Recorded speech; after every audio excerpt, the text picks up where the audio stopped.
बिस्मिल्लाहिर्रहमानिर्रहीम। अस्सलामु अलैकुम। प्रोग्राम बोलता कश्मीर के साथ मैं हूं नसीर अनवर और आप देख रहे हैं शमाल न्यूज़ डिजिटल।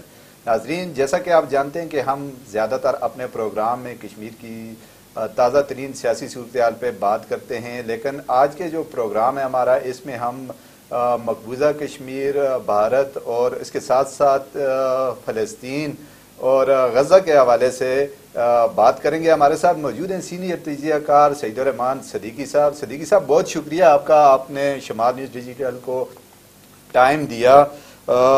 जब से मकबूजा कश्मीर में नरेंद्र मोदी की हुकूमत आई है, बिलखसूस जब इंतखाबात करीब आते हैं, तो नरेंद्र मोदी हुकूमत जो है वो तब से मुख्तलिफ एडवेंचर करती नज़र आती है और इस हवाले से जो इंडियन एजेंसी है वो भी काफ़ी मुतरक दिखाई दे रही है। बल्कि पिछले दिनों में वो पाकिस्तान समेत मुख्तलिफ ममालिक में, ख़ासकर जो है फ्रांस, अमेरिका और दीगर ममालिक में बेनकाब भी हुई है। इस हवाले से क्या कहेंगे आप?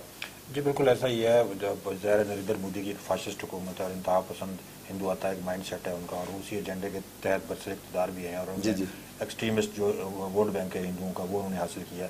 तो वो यकीन भी इसी बात का रखती है कि वो इंतहा पसंदाना इकदाम उठाए और लोगों की ज़्यादा हमदर्दी हासिल करे और वोट बैंक अपना महफूज रखे।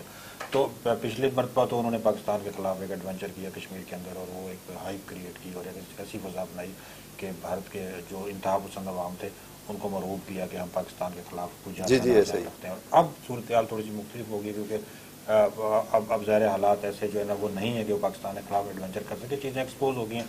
अब भारतीय खुफिया एजेंसी जो है ना रहा, उसने पाकिस्तान, कनाडा, इस तरह कतर और अमेरिका और ब्रिटेन के अंदर कुछ ऐसी चीज़ें करने की कोशिश की जिसकी वजह से वो इंटरनेशनली एक्सपोज हो गई है। कतर में आपको पता है कि 10-15 के करीब जो इंडियन नेवी के एहलकार हैं,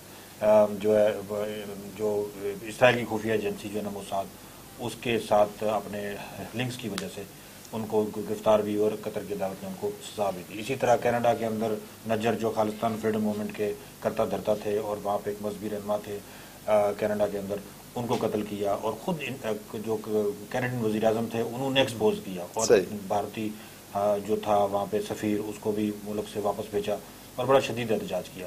तो दुनिया पूरी में ये चीज़ें एक्सपोज हो रही हैं, और राह के जहाँ जहाँ सेल थे अमेरिका के अंदर, ब्रिटेन के अंदर और इसके अलावा ये कनाडा के अंदर, वो सेल ऑफ कर दिए गए हैं वहाँ की हुकूमतों की जानिब से इस पे यानी आवाज़ उठाने की वजह से। और ये सारा मैं कहूँगा क्रेडिट हम देंगे कनाडा के वज़ीर आज़म को, जिन्होंने यूरोप के अंदर और अमेरिका के अंदर उनको कन्विंस किया, और फिर उन मुल्कों के अंदर भी राह के ऐसे कनेक्शन मिले कि वहाँ भी वो खालिस्तान फ्रीडम मूवमेंट और एंटी इंडिया या कोई आज़ादी पसंद जो लोग वहाँ थे उनके खिलाफ वो भारतीय खुफिया एजेंसी राह वहाँ पे मुतहरक पाई गई। और इन शवाहिद के बाद अब ये जो बड़ी खबर है कि अमेरिका ने इस पे वो किया, और ख़ुद अमेरिकन जो थे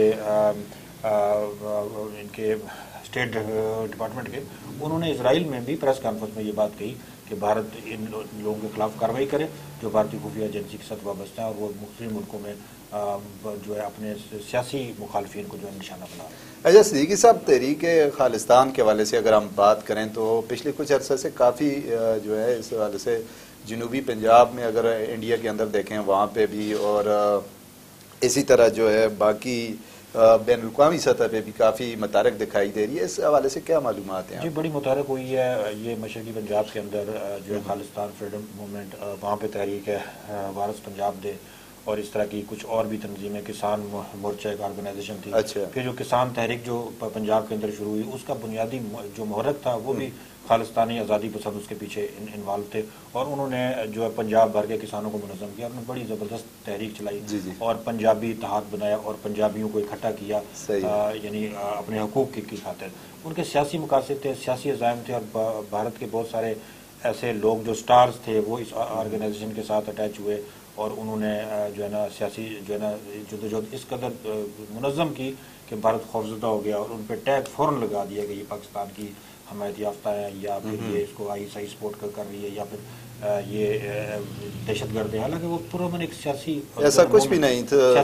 जिस तरह ये राह बेनकाब हुई है उस तरह ISI के हवाले से कोई जो शवाहिद है वो नहीं मिले। और यके बाद दीगरे दो उनके जो वारिस पंजाब दे के सरबराह थे, यके बाद दीगरे उनको उन्होंने कत्ल किया। एक को तो उन्होंने कार एक्सीडेंट के जरिए से कत्ल किया, दूसरे को उन्होंने मुख्तलिफ जगहों से उसका पीछा करते हुए उसको अगवा किया और अभी वो भारतीय कोई एजेंसी की जो तहवील में। तो ये तहरीक बड़ी मुनज़्ज़म हुई है, सिर्फ भारतीय पंजाब के अंदर नहीं दुनिया भर के अंदर। कनाडा में आप देख लें कि इतनी मुनज़्ज़म थी कि कैनेडियन वज़ीर-ए-आज़म मजबूर हुआ, इतना बड़ा वोट बैंक के कैनेडियन वज़ीर-ए-आज़म मजबूर हुआ कि उसने इंडिया के खिलाफ इतना बोल्ड स्टैंड लिया।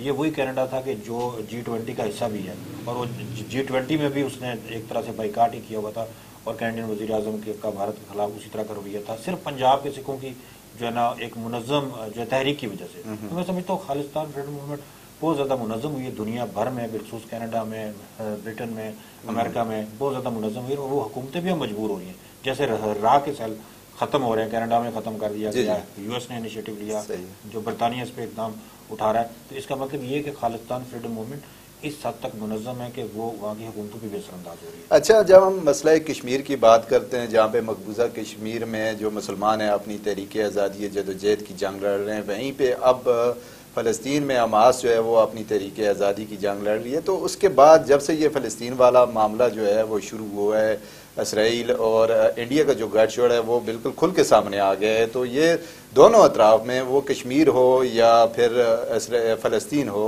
तो ये जो गठजोड़ है, एक तरफ कश्मीर में मुसलमानों पे जुल्म और सितम की जो है वो दस्ताने रकम हो रही हैं, इसी तरह उसमें गज़ा में और फ़लस्तीन में भी जो है वो मुसलमानों के ख़िलाफ़ जो है इसराइल की कार्रवाइयाँ जारी हैं और बड़ी बेदर्दी से बच्चों को, बूढ़ों को और अस्पतालों के ऊपर बमबारी हो रही है, स्कूलों के ऊपर बमबारी हो रही है। तो इस हवाले से जो ये इंडिया और इसराइल का गठजोड़ है, ये क्या है, क्या समझते हैं आप इसको? दुनिया जो है किस नज़र से देखती है? भारत जो है ना इस वक्त एक जाहिल हुक्मरानों का मुल्क है, वो दुनिया के हालात से सबक नहीं सीख रहे, दुनिया की हिस्ट्री सबक नहीं सीख रहे। नेटो से ज़्यादा पावरफुल इंडिया नहीं है। नेटो में की वो अगर शिकस्त अफगानिस्तान के नहाते लोगों के हाथों से हो सकती है तो भारत के लिए वो एक सबक सीखने का एक बड़ा जरिया था कि वो सबक सीखता। देखें, जो महकूम कौमें हैं ना, महकूम कौमों को आप दबा नहीं सकते। अब जो मर्जी कर लें, दुनिया पूरी भी मुत्तहिद हो जाए ना, जो महकूम कौमें हैं उन्होंने एक न एक दिन आज़ादी हासिल करनी है। अफगानिस्तान से जाना पड़ा नेटो को, अमेरिका की सरबराही में। इंडिया इसराइल से ज़्यादा पावरफुल नहीं है। इसराइल का इस हद तक असर रसूख है कि अमेरिका तक उसका असर है और अमेरिका इसराइल को ऑन करता है। तो अमेरिका जैसा पावरफुल मुल्क उसकी पुष्ट पे, लेकिन हमास अंदर घुस के उन्होंने उनको निशाना बनाया और अल्हम्दुलिल्लाह अभी तक और बड़ी कामयाबियां हासिल कर रही है और जो जज्बा है उनका हमास का बिल्कुल। इसराइल और इंडिया बेशक एक भी हो जाए ना, वो कश्मीरियों को गुलाम बना सकेंगे ना वो फ़लस्तीनियों को, और फ़लस्तीनी तो साबित कर दिए इसको, दुनिया पूरी उनके साथ खड़ी है सिर्फ उनकी जदोजहद पर साबित करने की वजह से। हर तरफ से आवाज़ें उठ रही हैं, यूरोप से आवाज़ उठ रही है, अमेरिका से आवाज़ उठ रही है, अब अरब भी उनके हक में वो बोल रहा है, जो कभी भी नहीं जो है ना बोला था। मुजफ्फराबाद में आप देखें कितनी बड़ी रैली निकली, आज भी बड़ी जमात इस्लामी के ज़हर खवातीन शरीक थे, बच्चे शरीक थे। मैंने तो इतनी बड़ी रैली जिसमें खवातीन इतनी बड़ी जो है ना तादाद में निकली। तो दुनिया पूरी उनकी खातिर बोल रही है। तो मजलूमों को आप नहीं दबा सकते। इंडिया इजराइल इताद कोई आज का नहीं है, कश्मीर की जदोजहद आज़ादी जो मुसल्लह। लेकिन जो मेरे कहने का मकसद था कि इसके बाद तो बिल्कुल ही बेनकाब हो गया है जो गठजोड़ आपने देखा है इनका, कि आलमी दुनिया जो जिसकी आंखों में धूल जो झोंक रहा था, ये इंडिया और ये आलमी जो दुनिया है जो मतलब इंसानी हकूक़ के ठेकेदार बने हैं, उनको बेवकूफ़ बनाने की कोशिश कर रहा था। अब तो ये सब खुल के सामने आ गया। देखें, भारत ने किसी ज़माने में OIC की मेंबरशिप के लिए अप्लाई किया था कि भाई हमारे मुल्क में मुसलमान पाकिस्तान से ज़्यादा बसते हैं, और मुसलमानों के अलावा जारहाना रवैया, उनके साथ जारहाना रवैया ना वो आप देखें इस हद तक है कि वो हमास को भी से भी खौफ खा रहा है, वो जनाब फ़लस्तीनियों से खौफ खा रहा है और इसराइल का साथ दे रहा है। इसराइल कश्मीर में 89 में जो मुसल्लह जदोजहद स्टार्ट हुई उस वक्त से लेकर आज तक इसराइल कश्मीर में भारतीय फौज का जो पार्टनर है। बाढ़ लगाने का मशवरा किसने दिया? फिर ये कि इंडियन आर्मी को जो ट्रेनिंग कश्मीर के अंदर गोरिल्ला वारफेयर की किसने दी? इसराइल ने दी। तो ये दोनों लाई हैं, शुरू से लाई हैं। और ये मुसलमान आलमी अरब, मेरे ख्याल में उसको ये बात अब समझ आ रही है कतर में, जब से इंडियन इंटेलिजेंस के जो एहलकार हैं, नेवी के एहलकार पकड़े गए हैं मोसाद के लिए काम करते हुए, अब तो आलमी अरब के सामने भी ये एक्सपोज हो रहा है, जहाँ पे ये अपनी जड़ें गांठ। देखिए अल्लाह का करना क्या है जी कि ये प्लानिंग कर रहे थे जी कि हम एक टनल बनाएंगे CPEC को सबूताज करने के लिए जो इसराइल तक जो है ना जाएगी, और अल्हम्दुलिल्लाह अल्लाह ताला ने ऐसी तदबीर की कि हमास के मुजाहिदीन ने ये सारे मंसूबे इनके जो है सबूताज कर दिए। तो इनको गुलाम नहीं रख सकेंगे, ना कश्मीरियों को ना फ़लस्तीनियों को। अच्छा, फ़लस्तीन में जो हमास की तहरीक आज़ादी की जो जद्दोजहद है, इसी तरह जो मकबूजा कश्मीर भी चल रही है, लेकिन फ़लस्तीन की जो जद्दोजहद अगर आप देखें तो वो थोड़ी सी मुख्तलिफ और मुनफरद है। उसके क्या समझते हैं आप असरात जो हैं तहरीक आज़ादी कश्मीर पर भी पड़ेंगे? जी यकीनन पड़ेंगे। देखें, अब हमास जो है ना, हमास से महमेज मिल रही है انڈیا کیوں خوفزدہ ہے حماس سے؟ اس کو پتا ہے کہ کشمیری جو فریڈم فائٹر ہیں ان کو میز ملے گی، حوصلہ ملے گا، اتنے پاورفل ملک کے ساتھ جس نے ہمیشہ ظلم کیا ہے اس کو انہوں نے گھٹنے ٹیکنے میں مجبور کر دیا ہے۔ تو وہ اسی لیے حماس کے خلاف انڈیا ہے کہ اس کو خطرہ ہے کشمیر میں۔ تو کشمیری تو دیکھیں، کشمیری تحریک کے مختلف فیز آتے رہے، سیاسی، عسکری، مختلف مراحل سے گزرتی رہی۔ اب اس وقت کشمیر کی تحریک ٹھیک ہے، وہ رخ اس کا تھوڑا سا چینج ہوا ہے، لیکن اب آپ دیکھیں راجوری اور پونچھ کے علاقے میں پچھلے دنوں جو مجاہدین نے کارروائیاں کی اور جنگلوں میں اب مجاہدین جو ہے نا وہ بھارتی فورسز کو نشانہ بنا رہے ہیں، تو میں سمجھتا ہوں کہ کشمیر کی تحریک کی جو ہے نا سمت بدلی ہے، جو جہت بدلی ہے، لیکن تحریک ختم نہیں ہوئی۔ تحریک ختم نہیں ہوئی، اور جذبہ جو ہے وہ مزید جو ہے ان میں جو حماس کے جو نوجوان ہیں یا بچے ہیں ان کو دیکھ کے مزید حوصلہ ان کے جو بلند ہوئے ہیں۔ صدیقی صاحب، ہمارے پروگرام کا وقت جو ہے وہ مختصر تھا، اسی لیے ہم آپ سے اجازت چاہیں گے۔ بہت شکریہ ناظرین، جیسا کہ آپ نے سینئر تجزیہ کار سعید الرحمان صدیقی صاحب تھے، ان کی جو باتیں سنی، ان کا یہی کہنا تھا کہ جو انڈین خفیہ ایجنسی ہے وہ نہ صرف پاکستان میں بلکہ قطر اور امریکہ میں بھی ایکسپوز ہوئی ہے اور بری طرح ایکسپوز ہوئی ہے، جس کے بعد عالمی دنیا کو یہ پتہ چلا ہے کہ اب جو انڈیا ایجنسی جو رہا ہے اس کی کارروائیوں کے حوالے سے بھی، اور اس کے ساتھ ساتھ سعید صدیقی صاحب نے جو انڈیا اور اسرائیل کا گاٹھ چھوڑ تھا اس حوالے سے بھی کھل کے بات کی۔ آج کے لیے اتنا ہی، اپنے پروگرام میں انشاءاللہ دوبارہ حاضر ہوں گے۔ اپنے میزبان نصیر انور کو دیجیے اجازت، اللہ نگہبان۔